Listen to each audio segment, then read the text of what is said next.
രാജേഷ് ചെറുപ്പാടിലേക്ക് വന്നു. രാജേഷ് ചെറുപ്പാട്, ഞാൻ വളർന്ന പാർട്ടി ഏതാണെന്ന് നിങ്ങൾക്കറിയില്ല എന്ന വെല്ലുവിളിയാണല്ലോ അർജുൻ ആങ്കി നടത്തിയത്. അർജുൻ ആങ്കി ഏതു പാർട്ടിയിലൂടെ വന്നു, ഏതു പാർട്ടിക്ക് വേണ്ടി ആദ്യം പ്രവർത്തിച്ചു, ഈ പറഞ്ഞ മറ്റ് ക്രിമിനൽ പ്രവർത്തനങ്ങൾക്കൊപ്പം പാർട്ടിയുടെ നാവായിക്കൊണ്ട്, അതാണ് അയാളുടെ വാക്കുകൾ പറയുകയാണെങ്കിൽ പാർട്ടിയുടെ നാവും തൂലികയുമായി പ്രവർത്തിച്ചു എന്നാണ് അദ്ദേഹം എഴുതിക്കൊണ്ട് പാർട്ടിയെ സംരക്ഷിക്കുക എന്നാണ് പറഞ്ഞത്. അങ്ങനെയുള്ള അർജുൻ ആങ്കി ഇപ്പോൾ പിടിയിലാകുമ്പോൾ എങ്ങനെയാണ് അദ്ദേഹം പ്രതികരിക്കുന്നത്? ഇപ്പോൾ CPM നേതാക്കൾ തള്ളിക്കളയുന്നു.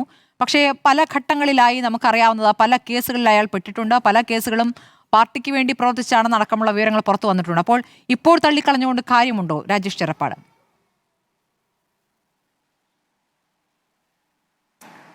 ഞാൻ അതിലേക്ക് വരുന്നതിന് മുമ്പ് കേരളം ശ്രദ്ധിക്കേണ്ട ഇന്ന് ചില മാധ്യമങ്ങൾ, ഏതൊക്കെ മാധ്യമങ്ങളെന്ന് എനിക്കറിയില്ല, ദൃശ്യ മാധ്യമങ്ങളടക്കം റിപ്പോർട്ട് ചെയ്തിട്ടുള്ള ഒരു വിഷയമുണ്ട്. ഇത് അർജുൻ ആങ്കയുമായി ബന്ധപ്പെട്ടിട്ടുള്ള ഒരു പ്രശ്നമാണ് എന്നുള്ളതാണ്. അതുകൊണ്ട് ഞാൻ അതിന് അപ്പോൾ നമ്മുടെ പോലീസ് സേന അല്ലെങ്കിൽ പോലീസ് അധികാരികൾ എന്ന് പറയപ്പെടുന്ന ആളുകൾ എങ്ങനെയാണ് ഒരു വിഷയത്തെ കൈകാര്യം ചെയ്യുന്നതെന്നതിനെ സംബന്ധിച്ചുള്ള ഒരു ഉദാഹരണമാണത്.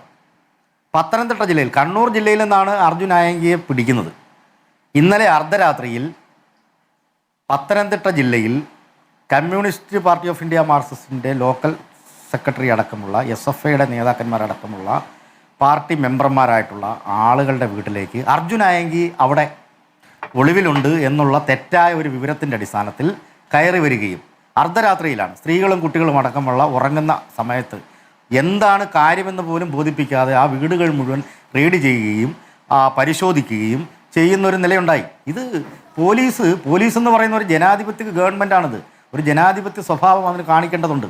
പത്തനംതിട്ട ജില്ലാ സെക്രട്ടറി രാജു എബ്രഹാം ഇതിനെ സംബന്ധിച്ച് പറഞ്ഞ് അടിയന്തരാവസ്ഥയ്ക്ക് സമാനമായിട്ടുള്ള പോലീസ് ഇടപെടൽ എന്നുള്ള നിലയിലാണ് അതിനെ വീക്ഷിച്ചിട്ടുള്ളത്.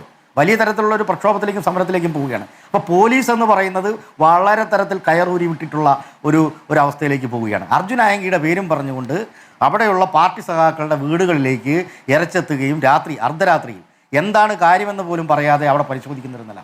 അതെന്ത് തരം ജനാധിപത്യ സംവിധാനമാണ്? എന്ത് തരം ജനാധിപത്യ സംവിധാനത്തിലെ പോലീസ് ഇങ്ങനെയാണ് പെരുമാറേണ്ടത്?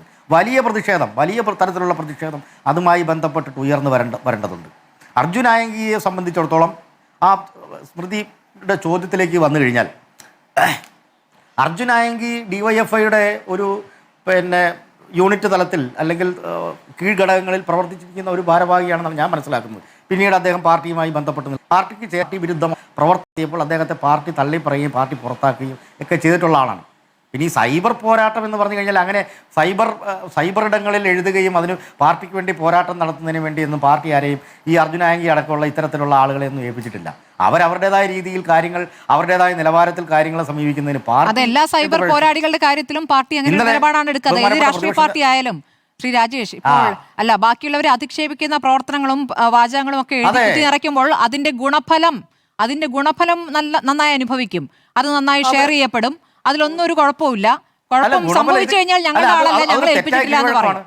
അതെ, അല്ല ഞാൻ പറയട്ടെ, അങ്ങനെയല്ല, അത് തെറ്റായ ഒരു കീഴ്വഴക്കമാണെന്നുള്ളത് നേരത്തെ എല്ലാ പാർട്ടികളും നിരീക്ഷിച്ചിട്ടുള്ള കാര്യമാണ്. ഇപ്പോൾ രാഹുൽ മാങ്കൂട്ടത്തിൽ അറസ്റ്റിലായതിനു ശേഷം സ്ത്രീകളെ അപമാനിക്കുന്ന രീതിയിൽ രാഹുൽ മാങ്കൂട്ടവുമായി ബന്ധപ്പെട്ടിട്ടുള്ള അദ്ദേഹത്തിൻ്റെതായ സൈബർ പോരാളികളെന്ന് പറയപ്പെടുന്ന ആളുകൾ എത്രമാത്രം സ്ത്രീവിരുദ്ധമായിട്ടും സാമൂഹ്യ വിരുദ്ധമായിട്ടും എത്രയധികം കാര്യങ്ങളാണ് ഇവിടെ ഇട്ടത്. അപ്പോൾ ഇതിങ്ങനെ കുറേ ആളുകൾ ഇങ്ങനെ ഇറങ്ങിയിട്ടുണ്ട്. അപ്പം ഇതിൻ്റെ എല്ലാ ഉത്തരവാദിത്വം കമ്മ്യൂണിസ്റ്റ് പാർട്ടിയിലോ അല്ലെങ്കിൽ ഏതെങ്കിലും രാഷ്ട്രീയ പാർട്ടിയിലോ പഴിചാരുക എന്ന് പറയുന്നത് പാർട്ടിക്ക് വേണ്ടിയാണ് താൻ പ്രവർത്തിച്ചിരുന്നത് എന്ന് പറയുമ്പോൾ തള്ളിക്കളയാൻ പറ്റുമോ? പാർട്ടിക്ക് വേണ്ടി പ്രവർത്തിച്ചിരുന്നല്ലോ.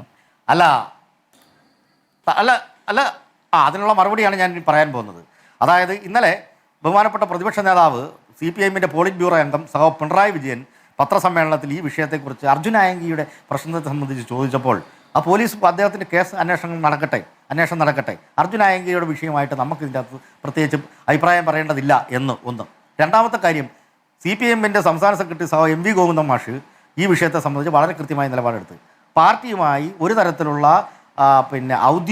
അനൗദ്യോഗികമോ ഔദ്യോഗികമായിട്ടുള്ള യാതൊരു തരത്തിലുള്ള ബന്ധവും അർജുൻ ആങ്കിക്കില്ല.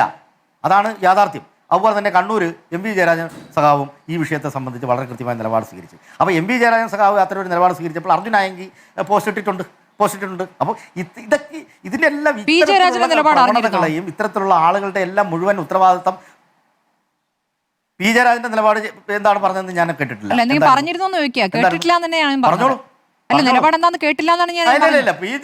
പി ജയരാജൻ അതെ, പി ജയരാജൻ സഖാവ് ഇതിനെ സംബന്ധിച്ച് എന്തെങ്കിലും പറഞ്ഞിട്ടുണ്ടോ എന്ന് എനിക്കറിയില്ല. പറഞ്ഞിട്ടുണ്ടെങ്കിൽ തന്നെ CPM-ന്റെ സംസ്ഥാന സെക്രട്ടറി പറയുന്നത് പിന്നെ ഔദ്യോഗികമായിട്ട് വെറുതെ അങ്ങ് തള്ളിക്കളഞ്ഞാൽ അങ്ങോട്ട് പൂർണ്ണമായും ഞങ്ങളുടെ ഭാഗത്തുണ്ടായിരുന്ന ആളല്ല എന്ന് പറഞ്ഞു കഴിഞ്ഞാൽ പിന്നെ അത് എല്ലാവരും വിശ്വസിച്ചോളണം എന്ന് പറഞ്ഞതിൽ അർത്ഥമില്ല.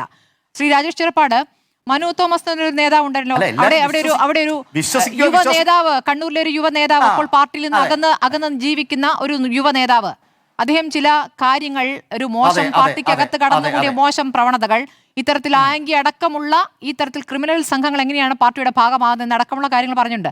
അതിനെന്തെങ്കിലും മറുപടി ഈ ഘട്ടം വരെയും കിട്ടിയിട്ടുണ്ടോ?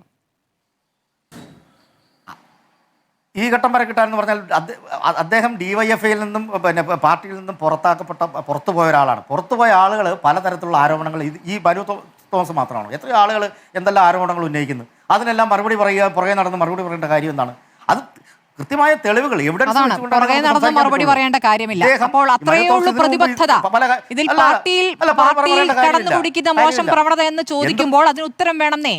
ഇത് തന്നെയാണ് കുഞ്ഞികൃഷ്ണൻ ചോദിച്ചത്. മോശം പ്രവണത ഉണ്ടെങ്കിൽ അതിന് തിരുത്താനുള്ള മിഷണറി പാർട്ടിക്കുണ്ട്. മിഷണറി അവിടെ പ്രവർത്തിക്കുന്ന ജില്ലാ സെക്രട്ടറിയുടെ പ്രതികരണം കഴിഞ്ഞ ദിവസം കണ്ടു. ശരി, ഞാൻ അങ്ങയിലേക്ക് എത്താം. അത് നിങ്ങളല്ലല്ലോ തീരുമാനിക്കുന്നത്. അങ്ങയിലേക്ക് എത്താം. ശ്രീ NV ബാലകൃഷ്ണൻ, പുറത്തുള്ളവർ തീരുമാനിക്കേണ്ട, പുറത്തുള്ളവർ വോട്ട് ചെയ്യുമല്ലോ.